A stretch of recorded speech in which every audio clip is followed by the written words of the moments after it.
welcome to this EAGE E-Lecture on seismic attenuation, friend or foe. My name is Mark Vardy. I'm the Director and Head of Research and Development at SAN Geophysics, and what I'm going to talk about in this lecture is whether measuring seismic attenuation using seismic reflection data can actually provide us with useful quantitative information about the nature of the subsurface. This is work done by myself and my colleague Luke Pinson. So, just to introduce the lecture, attenuation is a process through which the seismic wave field loses energy as it propagates through the subsurface. And we generally consider this to be a purely negative influence on our data that restricts how deeply we can see into the subsurface and with what fidelity we can see. We kind of consider it really as a bit of a big bad wolf that comes along and eats our data and prevents us from doing what we want. But actually, what I want to pose a question and address in this lecture is whether it really is just the big bad wolf, or actually whether it can provide us with something useful and intuitive about the nature of the subsurface. So, what is attenuation and how do we measure it, how do we quantify it as a geophysicist? So we can think about the seismic wave field as it propagating through a homogeneous medium, and that can be described using the equation shown on screen, where A0 is the energy, the amplitude of the wave field at a certain depth, and A is the amplitude of the wave field at a distance below that. Now there's a range of other parameters in that equation, but in reality the one we're most interested in this lecture is the final term, the e to the minus alpha z term, which basically controls the influence of attenuation on that wave field amplitude as it's propagating through the subsurface. Now, as geophysicists, we tend to parameterize attenuation in terms of Q factor, which is inversely proportional to alpha, the attenuation. Now, Q factor describes one form of attenuation, which is intrinsic attenuation, which we can think of as kind of mechanical attenuation. So it's the loss of energy by the wave field through the effort it exerts to compress and propagate through the subsurface. Now, there are other forms of attenuation, most notably scattering from rough surfaces or heterogeneities in the subsurface. But for the purposes of this lecture, we're going to put scattering attenuation to one side and just focus on intrinsic attenuation. So what effect does intrinsic attenuation have on our data? Well, it has two principal effects on the seismic reflection data that we record. The first of which is a general reduction in trace amplitudes as you move to deeper depths. And the second is preferential loss of high frequencies as you move to deeper depths. So that preferential loss of high frequencies reduces the effective source bandwidth as you go down trace, and therefore reduces the resolution. So the effect of both of those together is that it limits the depth that we can reliably interpret structure, and it also limits the scale of structure that we can reliably interpret at those depths. Now, just to illustrate that, I plotted here a little bit of chirps and bottom profiler data. So this is really just looking at the very shallow subsection. The data here shows about the top 12 to 14 metres below the seabed, and I've extracted from that a couple of little data snippets in green at the seabed, and then in yellow at a reflection that's about 8 metres below the seabed. Now, looking at that as both wiggle tracers and as power spectra, you can clearly see the effect of attenuation that I've just been describing. So you can clearly see the reduction in amplitude, you can see the loss of high frequencies, and you can see the loss of resolution.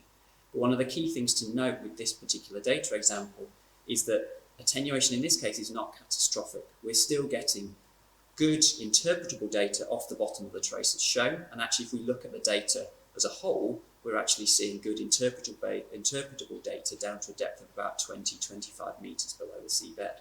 However, even though it's not catastrophic attenuation, we're still getting a really significant change in the interpretability of the structure, even at quite shallow depths. Now, of course, this doesn't just affect chirp data, this affects all forms of seismic reflection data. So here I'm just plotting the three most common marine near-surface seismic reflection sources, chirp, boomer and sparker data, and we can see in all three of those cases we lose amplitudes down trace, we lose frequency content, and we lose resolution. And the same is true if I was to plot some airgun data used for exploration scale surveying. So one obvious question we could ask with these data examples is that, well, we can see the effect of attenuation on the data in terms of loss of amplitude and in terms of changing frequency content.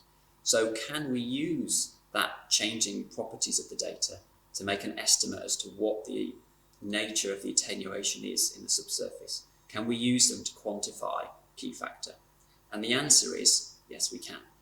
So there's several ways we can do this. One way is to take spectra extracted from the data at several different stratigraphic levels, and then from that pulling particular parameters out from each of those spectra and seeing how those parameters vary down trace.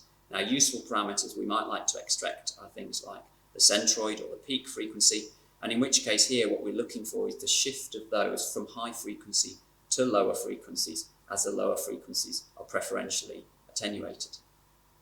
Other methods we can use make estimates across the whole source frequency bandwidth. The most common of these is a spectral ratio method, where we extract amplitudes at but two different stratigraphic levels again. We take the ratio of those and then we look at how that ratio varies at different frequency bands across that source bandwidth. Now, in this case, obviously, if we're expecting a large amount of attenuation, then what we would see is a large change in that amplitude ratio as you move across the frequency band. The third method for quantifying attenuation that I just want to highlight is slightly different from the previous two I've described. Whereas the previous two take measurements of spectra at different stratigraphic levels and then, based on those measurements, explicitly calculate a Q value from it. The third method actually takes measurements at two different stratigraphic levels and then says, well, we know what the physics is that describes intrinsic attenuation between those two different stratigraphic levels. Therefore, we can cast it as an inverse problem that says, well, if we know what the wavelet or what the spectrum was like at each of those stratigraphic levels, which Q factor best describes that change in wavelet or change in spectrum? There's some advantages to that in that it enables us to be slightly less sensitive to noise, or that it enables us to get a measurement of uncertainty. But on the whole, all three of these methods can and have provided good Q factor estimates, and all three of them can be used to get a good estimate of how the attenuation varies both stratigraphically and from trace to trace within our seismic reflection data set.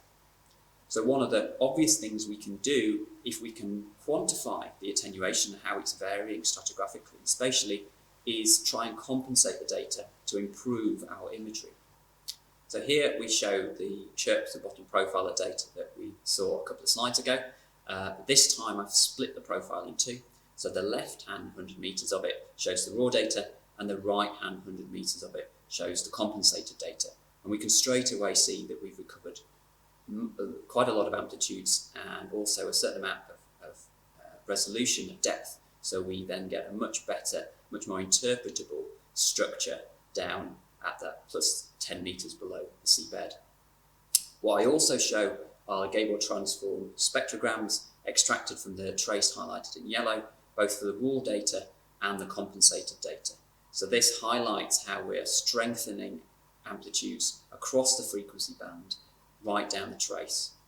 Now, it's not possible to get complete compensation. We can't recover energy in parts of the spectrum where the signal has dropped below the noise floor, but where the signal is still present and is still separated from the noise, we can recover amplitudes there, and so we can boost the bandwidth and improve resolution to a point. Now, of course, we can't just do this with chirp data, we can do this with all the data sets. So here are our chirp, boomer and sparkler examples that we saw previously, and again here we're plotting the raw and the compensated data next to each other. So we can see in all three of these cases we're getting better amplitude preservation, better bandwidth preservation, and more interpretable data at depth. And in particular, what this means then is that also the data is more invertible. So if we were to try and invert this, we should get a more robust, better result out the other side. Now, of course, we can do this as well for airgun exploration data. Now, this is all nice, this is good, and it helps us get a better understanding of what the geological structure is at depth. But the point of this lecture is not really whether we can compensate for attenuation, It's whether if we measure attenuation, can that tell us something about the nature of the subsurface? Now, in order to do this, we've quantified attenuation and how it's varying spatially and how it's varying stratigraphically. So the question is, does that tell us something? Does that variability tell us something about the nature of the subsurface and how that's changing? And the answer is, particularly in the case of free gas, that's definitely true. High levels of attenuation, so anomalously low Q values, have long been recognised as good indicators for the presence of free gas in the subsurface, particularly for these sorts of high frequency, high resolution data sets that are particularly sensitive to free gas and attenuate very rapidly in the presence of free gas in the subsurface. So we can use stratigraphic and spatially varying Q anomalies in order to map shallow gas distribution and therefore provide really nice, useful geohazard information for identifying and understanding the gas risk.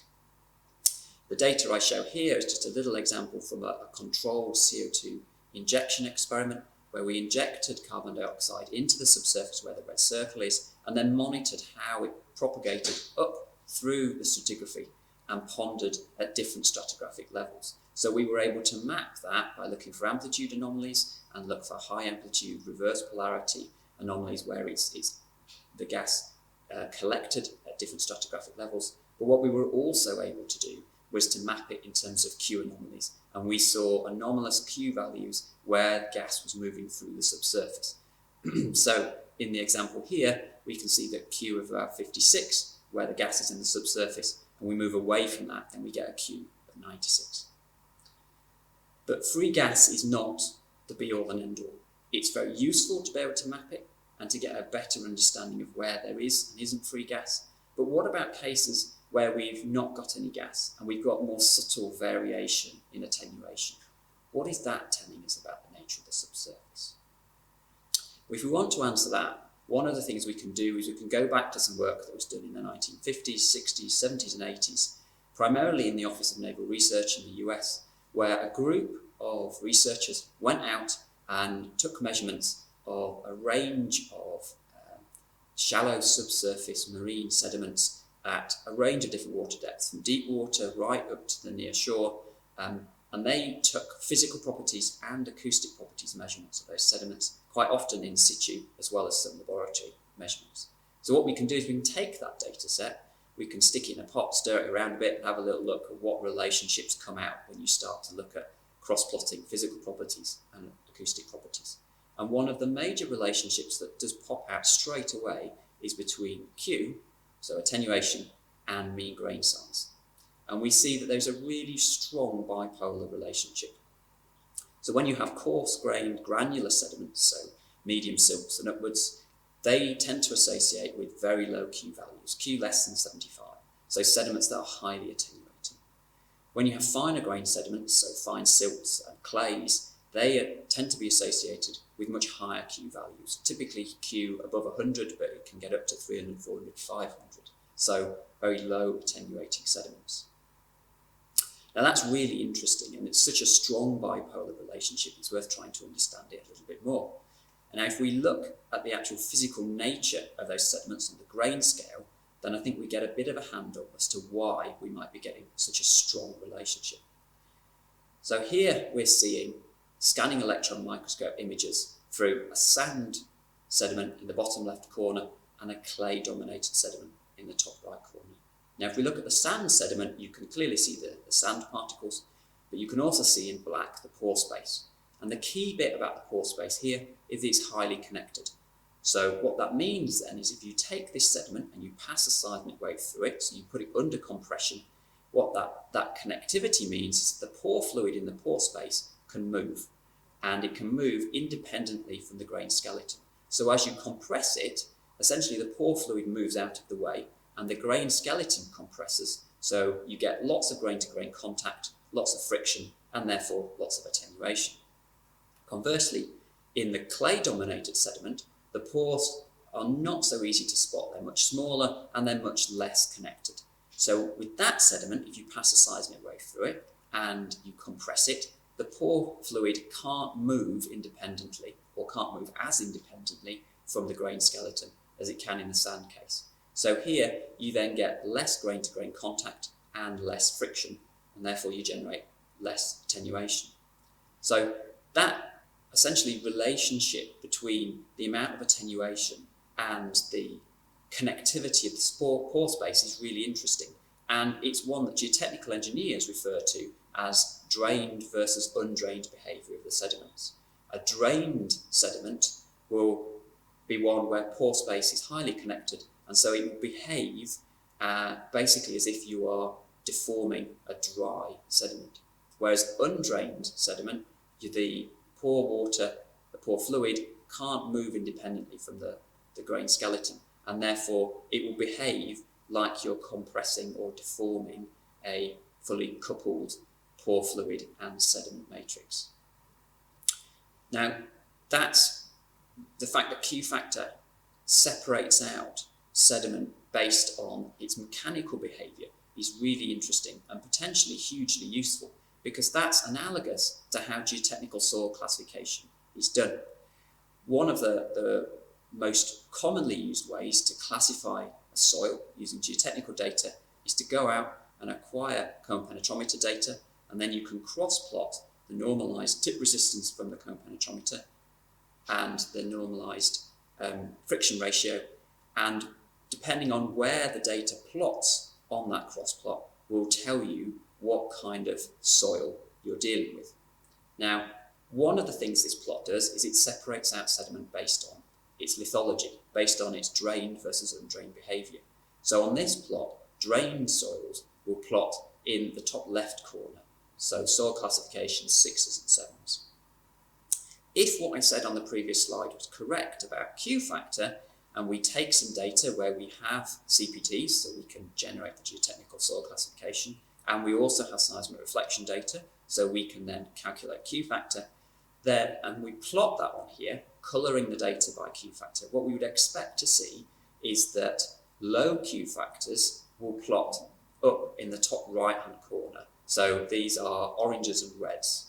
And high Q factors, yellows, greens and blues, will plot in the bottom right part of this graph. And that's broadly what we see. We see a nice split between the yellows and the greens plotting in the bottom right, and the ambers and the reds in the top left. Now there's some scatter on that, and that's perfectly to be expected given the caveats with actually realistic Q estimation from seismic reflection data. So Q estimation, it's not possible to do it at the same resolution that you can take geotechnical measurements. You're basically averaging the geotechnical response of the soil across a sediment unit.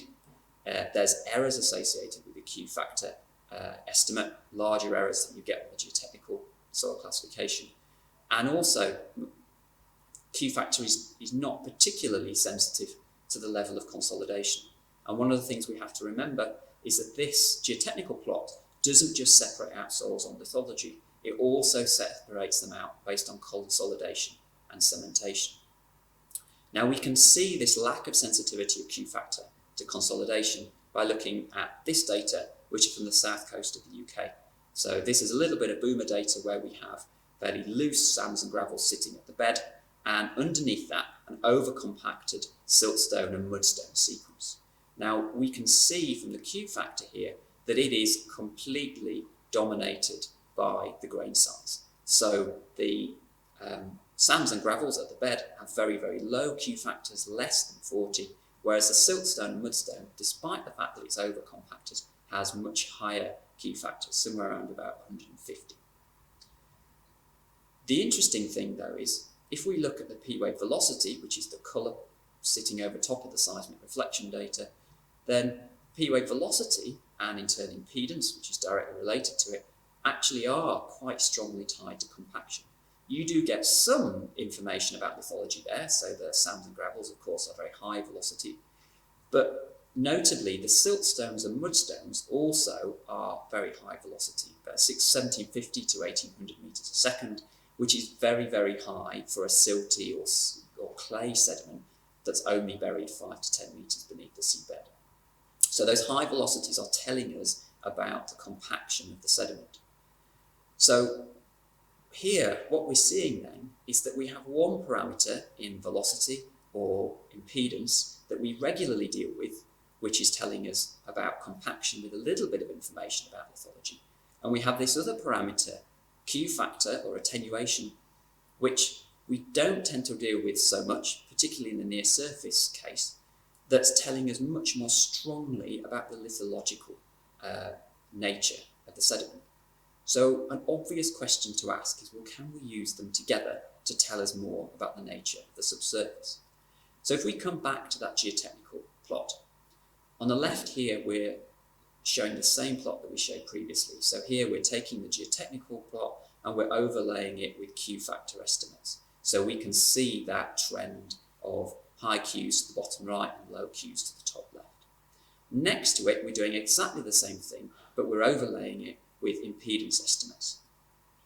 Now, if what we were saying on the previous slide is correct, then, and impedance is generally speaking more sensitive to consolidation than lithology, what we would expect to see is that low impedances, so oranges and reds, should be clustering in the bottom left-hand side of that plot, whereas higher impedances, yellows, oranges and into the blues, should be clustering more to the top right of that plot.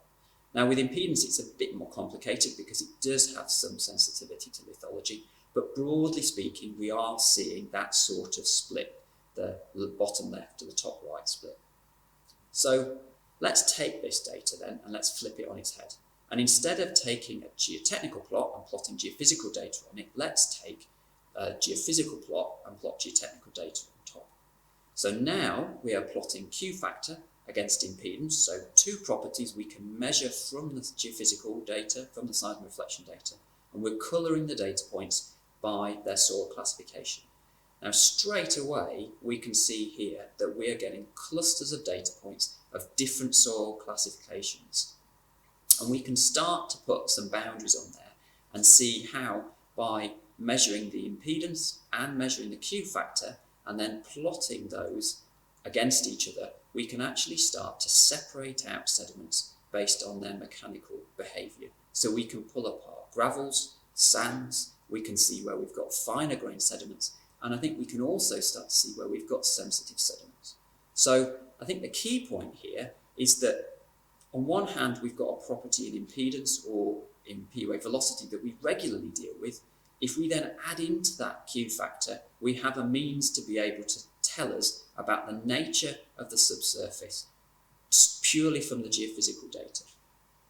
So to conclude, attenuation will always pose an imaging problem. It's always going to be there. It's always going to be a bit of a big bad wolf and eat our energy and restrict the depths we can image to and the fidelity with which we can see the structure.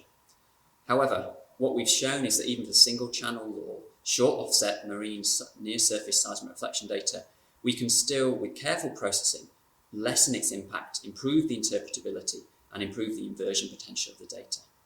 But probably most importantly, what we've seen is that it has the potential to be an extremely useful quantitative property, and that it acts as a really good proxy for lithological mechanical behaviour of the sediment. So by bringing Q factor in and using that in combination with the more commonly used parameters like P-wave velocity or P-wave impedance, we can then actually start to pull apart the mechanical behaviour of the sediments and classify them in how those sediments will behave, just using short offset or single channel reflection data dealing only with P waves. Normally, in order to be able to do that, we would have to use very long offset data that enables to either directly get at shear wave information or infer it using the AVO relationships. So I think my concluding remark would be Q factor, I believe, should be seen as a useful quantitative parameter alongside amplitude, phase and reflection move out, and it's not necessarily just a big bad wolf. So as part of this lecture, I would like to acknowledge EAGE and thank in particular the EAGE Educational Committee for the opportunity to record the E-Lecture, Sand Geophysics, the University of Southampton, Crown Estate and the Netherlands Enterprise Agency for the data examples that we've used, and Sand Geophysics for the use of their QSI software. I would also like to highlight this list of references, which I think that is relevant to most of the topics that have been discussed during the part of this E-Lecture. Thank you for listening, and if you liked this e-lecture, then please look for more on the EAGE YouTube channel.